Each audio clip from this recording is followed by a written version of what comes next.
नमस्कार जी। नमस्कार राधिका जी। क्या नाम है आपका? त्रिलोक सिंह राजपुरोहित। राजपुरोहित साहब। अच्छा तिलोक जी, मोस्टली मैं यहाँ पर बात करूँ कि अनार की तो हम बात कर ही रहे हैं, तो तमाम किसान यहाँ पर अनार में आ गए हैं या अभी भी कुछ बच गए हैं? नहीं, अनार में आ गए। वो खेती क्यों छोड़ दी आपने? वो खेती उसमें आमदनी कम हो रही थी, गुजारा मुश्किल से चलता था। और अभी इससे तो कई लोग तो करोड़पति हो गए।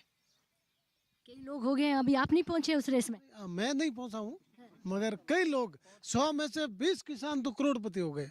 और 80 किसानों का ठीक लेवल चलता है।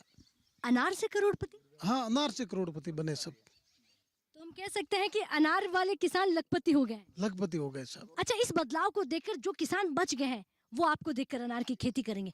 इस अनार को लाने वाले तो आपने ये नाम बताया, हमारे किसान नरपत जी का नाम बताया। 2017 में पहले से लाई थी अनार। इसे नरपत सिंह जी सबों ने सीखा इधर। तो सबसे पहले नरपत सिंह ने लाया काकी के अंदर। उसके बाद में सब लोग धीरे धीरे कोई 500, कोई 1000, कोई 2000 पौधे लगाने शुरू कर दिया। और उसके बाद में जैसे पैदावार बढ़ी तो धीरे धीरे धीरे सबों ने लगाना शुरू कर दिया। बैठिए, बहुत धन्यवाद। तो बदलाव की कड़ी की बात हो रही है और इस बदलाव में देखिए किस तरह से जो कहते हैं कि किसान बहती हुई गंगा में हाथ धो रहा है। नमस्कार। मैं गणपत लाल कालूराम जी सैन, विलेज पोस्ट पादरूपा हूँ। मैं भी किसान हूँ, एक जी। किसान का बेटा हूँ। अच्छा, किसान के बेटे किसानी में आ रहे हैं। पहले एक ऐसा होता था कि भाई पढ़ाई लिखाई कर लो नहीं तो खेती करनी पड़ेगी। अब वो कॉन्सेप्ट बदल गया है कि ज्यादा पढ़ाई लिखाई करो ताकि खेती कर सकते हैं। सही बात है। ये सही बात है। सही बात है। अब खेती बिजनेस है या खेती खेती है? नहीं, बिजनेस भी हो गया अभी। कैसे? कैसे? कई लोग टेक्नोलॉजी से करते हैं। कोई भी जैसे अनार के पौधे बेचते हैं, कोई दवाई बेचता है, कोई ड्रिप बेचता है। ये सब हमारा किसान ही करते हैं। ऐसे खुद ही किसी ने बड़ा फार्म लगा दिया, नरपत सिंह जी जैसे, तो साइड में कोई आके बैठ जाता है कि साहब मैं आपके यहाँ कोई काम करूँ या कोई भी बिजनेस करूँ या कोई छोटी मोटी दवाई की दुकान लगाऊँ, वो सब कर लेते हैं। ये हाँ, बड़ा फार्म सिर्फ नरपत जी का भी है या और भी किसानों के हैं? अपने यहाँ जैसे पाऊँ कांकी में तो नरपत सिंह जी का ही है। कि बेटे बहुत धन्यवाद। नमस्कार। नमस्कार आदि जी, मेरा नाम सुरेंद्र कुमार है और मैं एक्चुअल में पेशे से शिक्षक हूँ और मेरी हॉबी एग्रीकल्चर है। मेरी रुचि खासकर एग्रीकल्चर में है क्योंकि मैं एक किसान फैमिली से बिलोंग करता हूँ।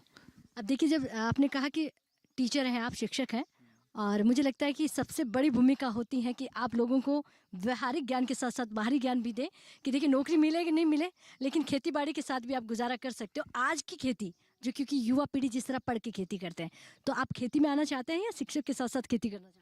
नहीं, ऐसा कुछ नहीं है कि शिक्षा तो हर व्यक्ति को ज़रूरी है और अगर कोई पढ़ा लिखा हुआ कोई किसान बनेगा ना तो उसका मतलब उत्पादन करने का लेवल ही अलग होगा। मैं आपको एक दो लाइनें बताता हूँ कि प्यारो है बाडाणो मारो, सुंदर है बाडाणो मारो, संस्कृति को रखवार है बाडाणो मारो, ऊर्जा को भंडार है बाडाणो मारो और किसान को अथाग भंडार है मारो बाडाणो।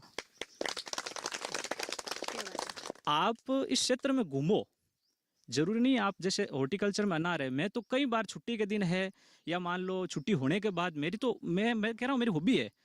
अनार ही नहीं है, आप देखो अमरूद के खेत मिल जाएंगे आपको, नींबू के खेत मिल जाएंगे आपको, पपीते के खेत मिल जाएंगे आपको, खजूर के तो अनार के बाद सेकंड पोजीशन पे खजूर आ रहा है और यहाँ का खजूर इतना बेस्ट है कि फॉरेन में जाता है, अरब कंट्रियों में जाता है। बदलाव कैसे हुआ? ये बदलाव एक इसके पीछे 2-3 रीजन है। एक तो मतलब बिजली की व्यवस्था हो गई थी। पहले क्या होता है कि दोरों में कुएं नहीं खोद सकते थे तो कुछ ही कुएं मिलते थे, फिर बिजली की व्यवस्था हो गई तो ट्यूबवेल हो गई और ट्यूबवेल हो गई तो फिर धीरे धीरे हमारे क्या है कि यहाँ पास में गुजरात और महाराष्ट्र बॉर्डर टच में, तो जैसे वहाँ की बागवानी हॉर्टिकल्चर की जो भी फसल थी वो हमने देखी। तो जैसे कुछ सज्जन ऐसे जो मॉडर्न एग्रीकल्चर में रहते थे, फार्मर्स है, वो पौधे यहाँ लाकर प्रैक्टिकल किया तो उसके बजाय फिर वहाँ उनके बजाय यहाँ ज़्यादा उत्पादन हो रहा है उसका। बैठिए, बहुत धन्यवाद, बहुत अच्छी आपने जानकारी दी है।